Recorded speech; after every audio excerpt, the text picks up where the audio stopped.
वीर योद्धा दिशोम गुरुजी शिबू सोरेन, झारखंड में आदिवासियों और गरीबों के मसीहा की प्रेरणादायक कहानी। इस वीडियो को पूरा देखिए और जानिए गरीब घर के आदिवासी के बेटा कैसे बना पूरा आदिवासी के मसीहा।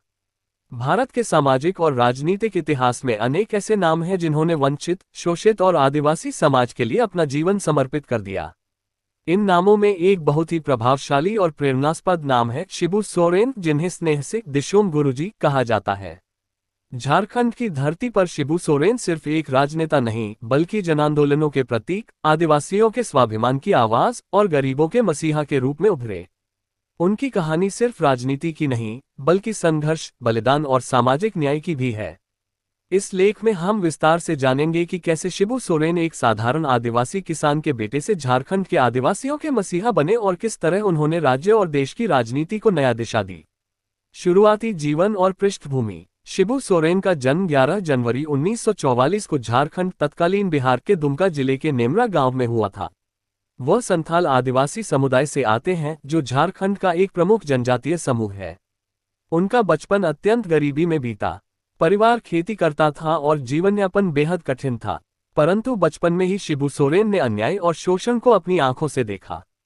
उनके पिता की हत्या जमींदारों ने कर दी थी, जब उन्होंने आदिवासियों की जमीन हड़पने का विरोध किया। ये घटना शिबू के जीवन का निर्णायक मोड़ साबित हुई। उन्होंने संकल्प लिया कि वह आदिवासियों के हक के लिए लड़ेंगे। संघर्ष की शुरुआत, आदिवासी चेतना का जागरण। शिबू सोरेन ने 1970 के दशक में सांथाल हुरार आंदोलन की शुरुआत की। यह आंदोलन जमींदारी प्रथा, साहूकारों और बाहरी लोगों के खिलाफ था जो आदिवासियों की जमीन छीन रहे थे। वह गांव-गांव घूमकर आदिवासियों को जागरूक करने लगे। उन्होंने जनजातीय समाज को संगठित किया और बताया कि उनका हक उनका है और कोई छीन नहीं सकता। उन्होंने झारखंड के जंगलों में घूम घूम कर एक सामाजिक क्रांति की शुरुआत की। वह सिर्फ भाषण नहीं देते थे, बल्कि साहूकारों और भूमाफियाओं के खिलाफ प्रत्यक्ष लड़ाई लड़ते थे। यही कारण था कि उन्हें दिशोम गुरुजी यानी आदिवासियों का गुरु कहा जाने लगा। झारखंड मुक्ति मोर्चा (जेएमएम) की स्थापना। 1980 में उन्होंने झारखंड मुक्ति मोर्चा (जेएमएम) की स्थापना की, जिसका उद्देश्य था झारखंड राज्य की मांग, आदिवासियों के हक की लड़ाई और शोषण के खिलाफ जन आंदोलन। जेएमएम सिर्फ एक राजनीतिक दल नहीं, बल्कि जनभावनाओं का आंदोलन था। इस संगठन ने हजारों युवाओं, किसानों, मजदूरों और आदिवासियों को एकजुट किया। शिबू सोरेन ने जल जंगल जमीन की रक्षा का नारा दिया, जो झारखंड की पहचान बन गई। जेएमएम के बैनर तले कई बड़े आंदोलन हुए, जैसे रेल रोको आंदोलन, चक्का जाम और राज्य गठन के लिए दिल्ली तक विशाल मार्च। राजनीतिक सफर और संघर्ष। शिबू सोरेन ने पहली बार 1980 में लोकसभा चुनाव जीतकर संसद में प्रवेश किया।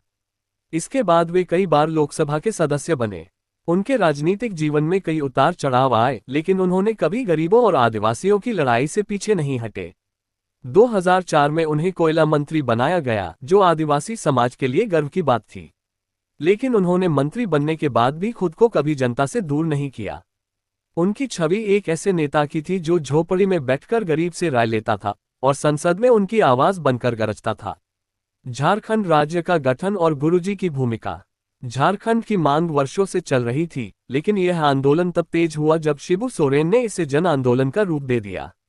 उन्होंने हजारों रैलियां की, अनशन किया और केंद्र सरकार पर दबाव बनाया। अंततः 15 नवंबर 2000 को झारखंड एक अलग राज्य बना। इस राज्य गठन में शिबू सोरेन की भूमिका एक नायक की रही। लोग उन्हें झारखंड का शिल्पकार कहते हैं। झारखंड बनने के बाद जब गुरुजी मुख्यमंत्री बने तो यह हर आदिवासी के लिए गर्व का क्षण था। गरीबों के मसीहा, योजनाएं और काम। जब शिबू सोरेन मुख्यमंत्री बने तो उन्होंने सबसे पहले गरीबों, आदिवासियों और दलितों के कल्याण को प्राथमिकता दी। उन्होंने निम्नलिखित योजनाओं की शुरुआत की। वन अधिकार कानून के बेहतर क्रियान्वयन के लिए प्रयास, भूमि सुधार और आदिवासियों को जमीन का मालिकाना हक, स्वास्थ्य सेवाओं की शुरुआत दूरस्थ गांवों में, आदिवासी भाषाओं और संस्कृति के संरक्षण के लिए बजट, ग्रामीण शिक्षा को सशक्त बनाने के लिए स्कूलों और छात्रावासों का निर्माण, महिलाओं के सशक्तिकरण के लिए स्वयं सहायता समूहों को बढ़ावा। उनकी सरकार गरीबों के लिए योजनाएं नहीं बनाती थी, बल्कि जनता से मिलकर उसे क्रियान्वित करती थी। जनता से जुड़ाव और जीवन शैली। शिबू सोरेन ने कभी सत्ता को अपने सिर पर नहीं चढ़ने दिया।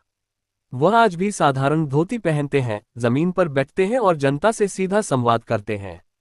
उन्होंने अपनी पहचान एक जन नेता के रूप में बनाई, न कि सत्ता के मालिक के रूप में।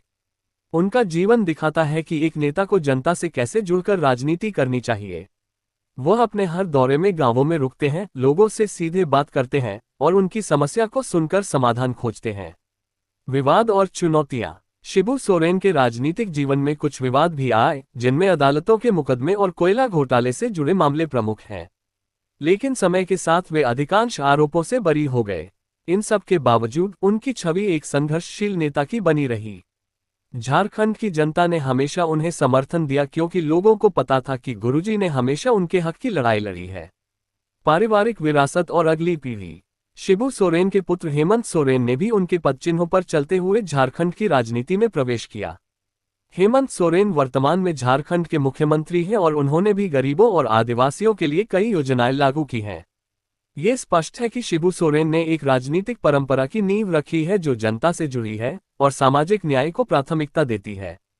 दिशोम गुरुजी की पहचान। झारखंड के गांव-गांव में अगर किसी बच्चे से पूछा जाए कि गुरुजी कौन है तो वह तपाक से कहेगा शिबू सोरेन।